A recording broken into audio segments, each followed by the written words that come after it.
अभी तक सब्सक्राइब नहीं किया है तो आप सबसे गुजारिश है कि चैनल को सब्सक्राइब करें, वीडियो को लाइक करें और कमेंट्स में अपनी राय का इजहार ज़रूर करें, क्योंकि आपकी राय हमारे लिए बहुत कीमती है।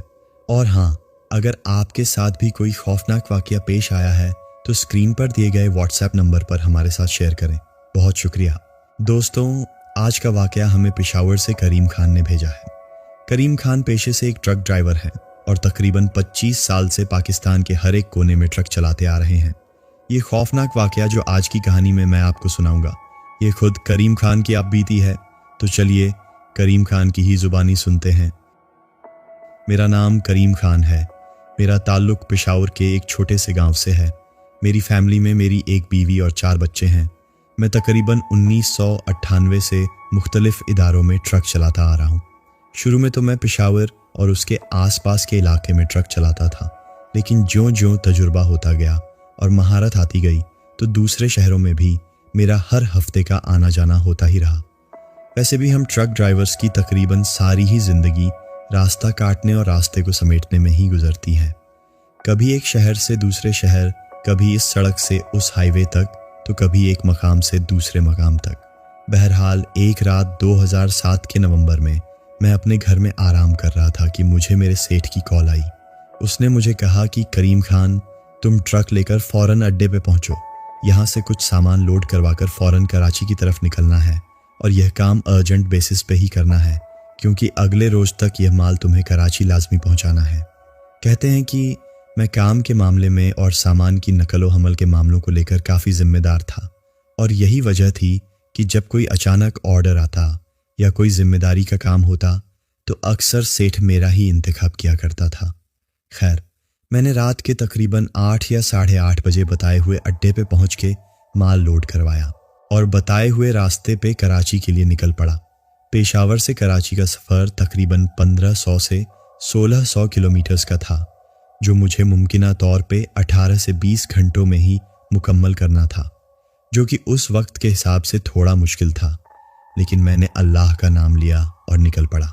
वैसे आम तौर पर इतने लंबे रास्ते पे निकलने के लिए हमारे साथ अक्सर एक हेल्पर या दूसरा साथी लाजमी होता है, लेकिन चूंकि ये माल बिना इत्तला के हमारे पास अचानक आया था और इसकी डिलीवरी भी फौरी थी, और इत्तेफाकन उस वक्त हमारे बाकी बंदे पहले ही अपने ट्रक को लेकर निकल चुके थे, तो वक्त और हालात के पेशे नज़र मुझे अकेले ही ट्रक को लेकर निकलना पड़ा। कहते हैं कि सामान लोड कराते कराते रात के कुछ 10 बज चुके थे और मुझे अभी पेशावर से कराची के लिए निकले हुए कुछ आधा घंटा ही हुआ था। मैं रास्ते से गुजरता हुआ ये सोच रहा था कि अच्छा हुआ मैंने आज शाम थोड़ा आराम कर लिया, वरना बिना सोए इतनी दूर का सफ़र काफ़ी मुश्किल और रिस्की हो सकता था। और इन्हीं मुख्तलिफ सोचों में मैं अपना ट्रक इस रास्ते में भगाता चला जा रहा था। मुझे मामूल के मुताबिक आज सड़क काफ़ी सन्नाटे और तारीकी में डूबी लग रही थी। सड़क पे इक्का दुक्का गाड़ियाँ भी नहीं दिख रही थीं। महीना नवंबर का तो था ही, तो सर्दियाँ भी अपने उरूज पे थीं। मैं यही सोच रहा था कि अचानक ट्रक के दरवाजे से तेज़ हवा का झोंका अंदर ट्रक की तरफ आया और उसने मुझे ट्रक के शीशे चढ़ाने पर मजबूर कर दिया। मैंने ट्रक का शीशा बंद करके अपनी शाल जो मैंने ओढ़ी थी उसे ठीक करता हुआ मज़ीद उस सुनसान रास्ते पे अपने ट्रक की रफ्तार बढ़ाता हुआ चलता गया। नज़र घड़ी पर पड़ी तो रात के 12:30 हो रहे थे। मैं उस वक्त तक पेशावर से काफ़ी आगे आ चुका था, लेकिन अचानक मुझे याद आया कि मैंने रास्ते से डीजल तो भरवाया ही नहीं, और अब जब रात का 1 बजने को आ रहा था तो मुझे ये बात काफ़ी परेशान भी कर रही थी। लेकिन मुझे याद पड़ रहा था कि इस रोड में शायद मज़ीद कुछ 3 या 4 किलोमीटर्स की मुसाफत पे एक पंप आता है। मैंने सोचा कि चलो अल्लाह मालिक है, आगे की आगे जाकर ही देखेंगे। और ये सोचकर चंद मिनट बाद जब मैं मज़ीद और आगे गया तो मुझे उस सन्नाटे में रोड के बाएं जानिब एक रोशनी दिखाई देना शुरू हो गई। तो मैंने दिल ही दिल में अल्लाह का शुक्र किया कि शायद ये वही पेट्रोल पंप होगा जिसके बारे में मैं सोच रहा था। और जब उसके पास पहुंचा तो वाकई ये वही पेट्रोल पंप था। मैंने ट्रक को पंप के पास पार्क किया और डीजल भरवाने के लिए नीचे उतरा तो पंप की इंतजामिया ने बताया, अभी डीजल की भराई नहीं हो सकती क्योंकि हमारे पास डीजल ख़त्म हो गया है। कुछ देर में डीजल का टैंकर आएगा और उसको फीलिंग के बाद ही हम आपको डीजल दे सकेंगे।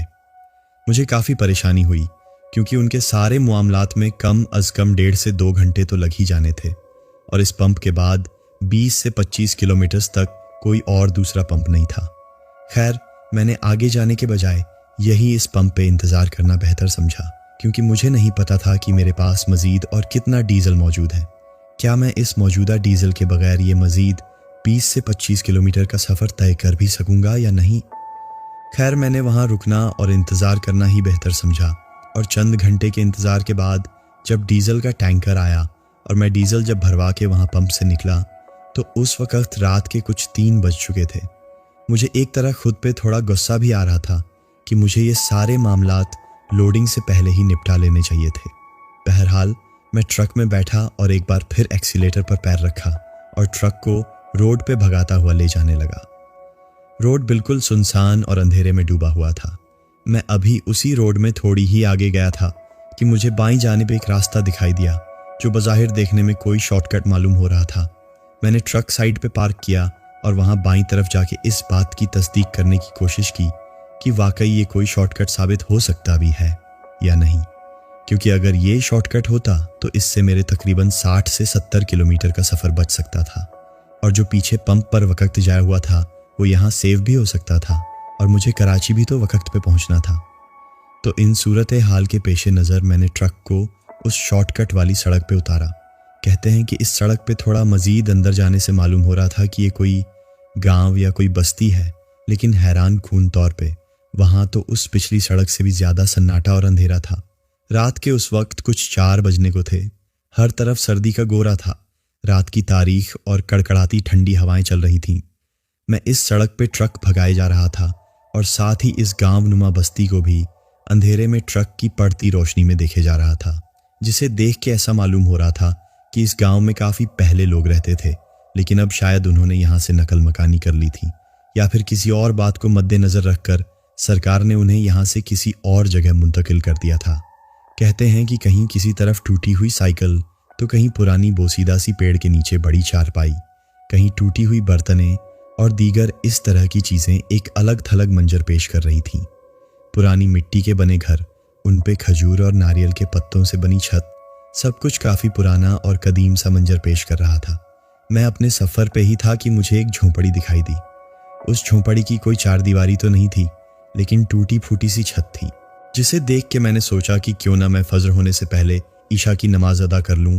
और ये सोच के मैंने ट्रक के अंदर से अपनी चटाई और वुजू करने के लिए पानी की बोतल निकाली और ट्रक की हेडलाइट्स को ऑन ही रखा, क्योंकि अगर उसे बंद कर देता तो मुझे कुछ भी दिखाई नहीं देता।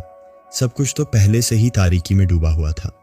कहता है कि वुजू के बाद मैं अपनी चटाई लेकर सर्दी से कांपता कांपता उस झोंपड़ी की तरफ गया और पास का जायज़ा लिया तो मुझे वो जगह पाक लगी और मैंने नमाज की नीयत कर ली। बताते हैं कि मैं ख़याम में था तो मुझे ऐसा महसूस हुआ कि कोई ट्रक की हेडलाइट्स के सामने से होता हुआ गुजरा है, क्योंकि उस चीज़ की परछाई या अक्स जो भी था उस झोंपड़ी के सामने से ही गुजरा था। कहते हैं कि शुरू में तो उसे मैंने अपना वहम समझा और नमाज की तरफ ही अपना जहन लगाए रखा, लेकिन जब मैं दूसरी रकअत के लिए उठा तो वो परछाई एक बार फिर मुझे दिखाई दी। कहते हैं कि इस बार वो परछाई आहिस्ता आहिस्ता मेरे करीब आ रही थी। मुझे बड़ी हैरानी हुई कि यहाँ पे तो न कोई आदम, न आदमजात था, न ही कोई जानवर था। अब ये क्या हो सकता है। कहते हैं कि मैं नमाज में जो आयतें पढ़ रहा था, अब मैं उन आयतों को ज़ोर ज़ोर से पढ़ना शुरू कर चुका था। कहते हैं कि मेरे ज़ोर से उन आयतों की तिलावत करने पे वो परछाई एकदम धुआं सी होकर गायब हो गई। जब मैंने नमाज मुकम्मल की और ट्रक के आसपास और उसके इर्द गिर्द का जायज़ा लिया तो मुझे वहाँ कुछ भी दिखाई नहीं दिया। मुझे उस वक्त काफ़ी हैरानी और घबराहट सी हुई कि ऐसा कैसे हो सकता है कि किसी की परछाई दिखे भी और यहाँ कोई मौजूद भी ना हो। मैंने उस वक्त ज़ोर से पूछा, कोई है यहाँ, कोई मेरी आवाज़ सुन रहा है? लेकिन इस बात पे मुझे किसी का कोई जवाब नहीं आया।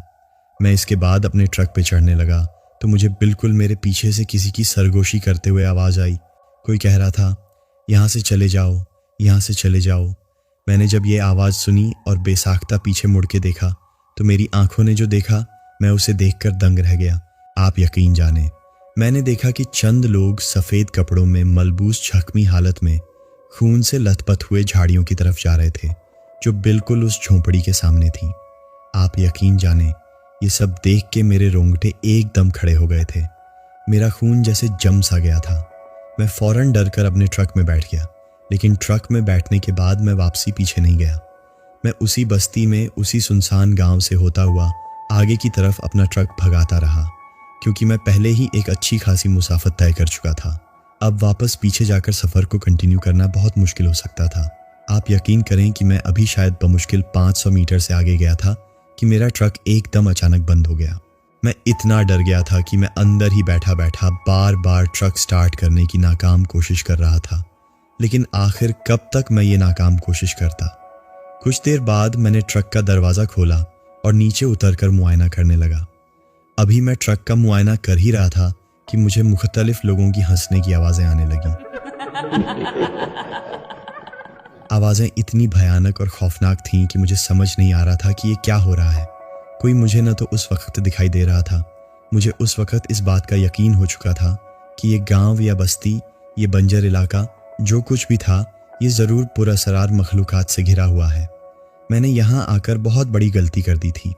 मैं भी ये सब सोच ही रहा था कि मुझे वही लोग दोबारा दिखाई देने लगे जो उस वक्त उस झोंपड़ी के पास दिखाई दिए थे। आप यकीन करें कि उनकी शक्लें इतनी भयानक थीं कि मैं कभी इतनी भयानक शक्लों का तसव्वुर भी नहीं कर सकता था। वो मुझसे क्या चाहते थे, मुझे इस तरह क्यों डरा रहे थे, मुझे ये बिल्कुल नहीं पता था। मैं मामलात से बिल्कुल बेखबर था। उस वक़्त मैं ये सारे मामलात देखकर बिल्कुल फ्रीज सा हो चुका था। मेरे जिस्म में हरकत नहीं हो पा रही थी। मैं भागना चाह रहा था पर भाग नहीं पा रहा था। देखते ही देखते वो सारे लोग मेरे इर्द गिर्द गोल दायरा बनाकर खड़े हो गए।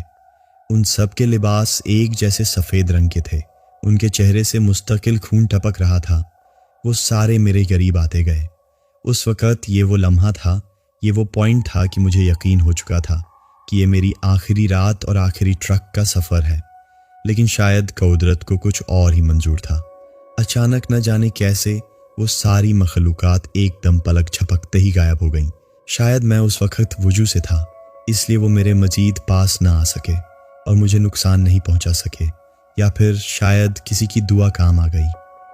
जो भी था, मैंने अल्लाह का शुक्र अदा किया और इस बार जब ट्रक स्टार्ट किया तो हैरान कुन तौर पे मेरा ट्रक स्टार्ट हो चुका था। मैंने सफ़र की दुआ पढ़ी और वापस अपने सफ़र पे निकल पड़ा। अगले रोज़ जब मैं अपने मुकाम पे पहुंचा तो काफ़ी लेट हो चुका था। वहाँ के सेथ ने जब मुझसे लेट आने की वजह पूछी और जब मैंने उन्हें ये सारा किस्सा सुनाया तो उन्होंने बताया कि आज से तकरीबन 10 साल पहले उसी इलाके के इस पास ही ऐसा ही वाक़या एक और ड्राइवर के साथ पेश आया था। लोग अक्सर जिन्नात और दूसरी मखलूक़ात का चेहरा, उनकी बनावट का तसव्वुर अपने जहन में कर सकते हैं, लेकिन अगर मैं आपको सच बताऊं तो ये मखलूक़ात देखने में इस कदर डरावने और खौफनाक होते हैं कि आप जब तक उन्हें देख न लें उनकी दहशत और खौफ का तसव्वुर तक नहीं कर सकते। इस पुरअसरार वाक़े के बाद आज तक मैंने कभी किसी शॉर्टकट का इंतखाब नहीं किया। इसके बाद भी मेरे साथ और ऐसे ही दीगर वाक़यात पेश आए, लेकिन वो फिर मैं कभी आपको बयान करूँगा। यह थी करीम खान की कहानी।